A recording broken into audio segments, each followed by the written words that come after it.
Hey everybody, Lakes Region Aquariums here today. I wanted to do a cool video on plants. Again, I love plants, as you can tell with Plant City right here, but I wanted to do a video with 5 reasons you should consider owning live plants yourself in the hobby. So number 5 is going to be, a lot of times I hear people are really afraid of trying live plants if they haven't before, because it sounds like a huge jump in the hobby. It sounds like a huge thing you're going to jump into, a huge void of knowledge you haven't learned yet. But there's only one way to learn. It's just to try it, and it's really not that hard at all. I mean, just like fish, there are harder species to keep and there are harder plant species to keep, but there's a plethora of very easy plants to try, like a nubia right here, this large leaf plant right there, that pretty much does well in any tank. There's other plants like Java fern and stuff like that, where you don't even need really expensive hardware like new plant lights and stuff like that for your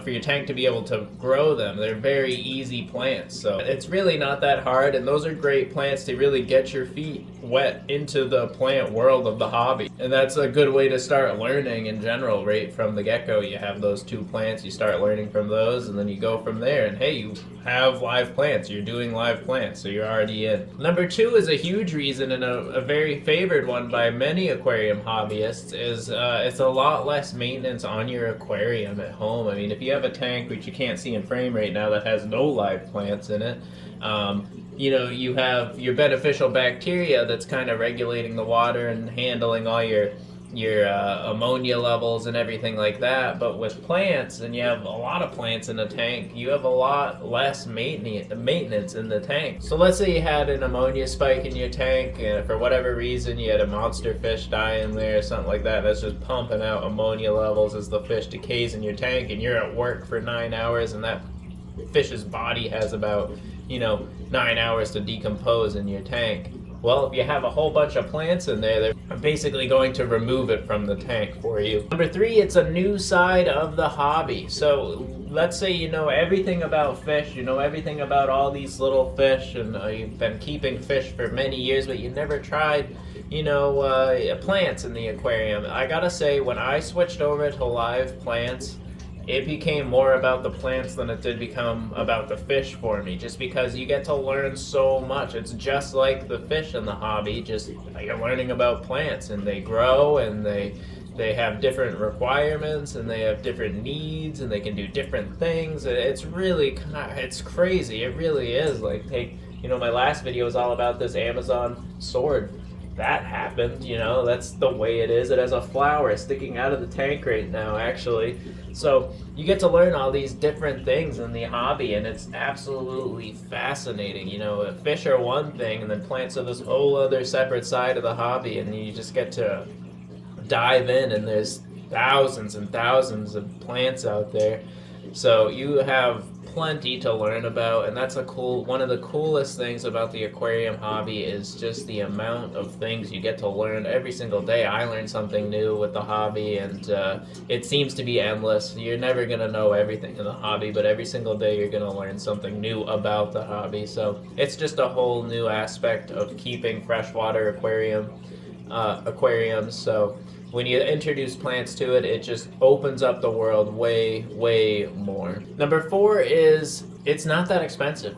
You really don't spend too much money on plants. The live aquarium freshwater plants are very cheap compared to like corals and stuff in the saltwater world, and it's a lot cheaper. I mean, Jungle Valley you can buy for really cheap. Once you have those plants and you buy them, and let's say not all plants are going to do well for you, you're going to find out down the road where certain plants are going to start melting off and dying off, and that goes back to number 3, is where you just have to learn about those plants to help keep them alive. Do a little bit of research before you try buying those plants. See them in the store, maybe do a little recon, see what you want to buy, and just learn a little bit about them. But anyway, you're not going to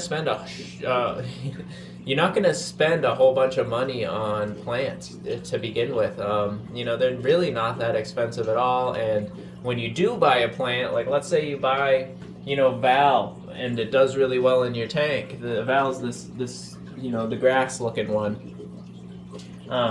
it will spread throughout the tank. It'll keep growing. Like there was times where I had Val taking up this whole aquarium. I had to find people to get rid of it. You know, I had to give it to my friends. I had to sell it off to people, and it was just it got out of control. So a lot of times you'll spend like, you know, I think it's maybe $10 for a decent Val plant maybe, and you know that plant that you spend $10 on is going to turn into something that is, you know, huge. It's endless. It never dies on you. You'll have it, you know, you'll be giving it away to your friends and whatnot, or selling it off, making a little bit of extra money on the side.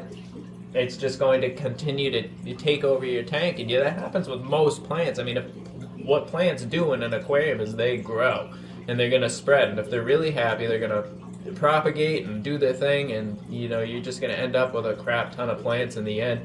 It almost gets to a problem sometimes. I mean, Plant City, this is maybe 15 minutes after I just trimmed out this whole tank. Sometimes plants just do too well, and you can hardly see in the tank, and your fish don't have their little, you know, hangout areas. They can't really swim around too much. They gotta, you know, take care of it kind of like a lawn sometimes.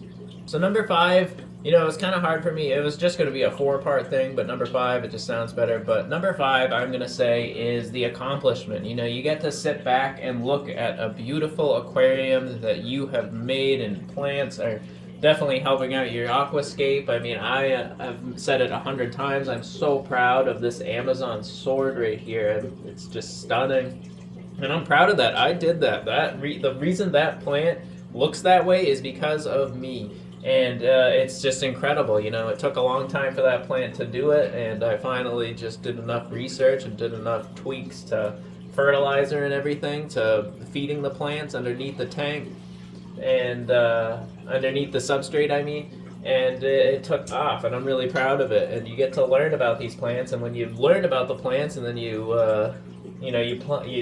try them out and they start doing really well, you feel really good about it, and it makes your tank look amazing. You know, if plastic plants are your thing, that's cool, good for you. That's not, you know, what I prefer by any means, but I mean, it's, you know, more power to you if you have a decent planted aquarium with plastic plants. But you can definitely do a lot more in an aquarium, I think, and plastic plants are really expensive too, by the way.